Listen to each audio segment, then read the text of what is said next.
If you've been struggling with dryness, irritation, or damaged skin barrier, then the Dr. Althea 147 Barrier Cream might have popped up in your feed.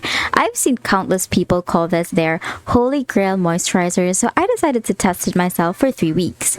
This cream works by combining ceramides, panthenol, and Centella asiatica extract, ingredients that strengthen your skin's natural barrier and lock in moisture.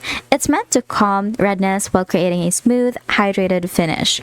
After just a few days, I felt immediate relief from tightness, especially after cleansing. It gave my skin that cushiony, soft feeling without being greasy.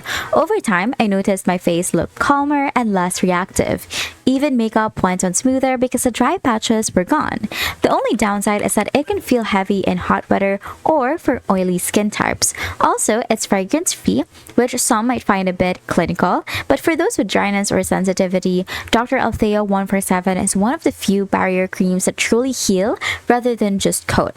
Definitely worth it if your skin needs repair and balance. And that's it. That is my review of the Dr. Althea 147 Barrier Cream.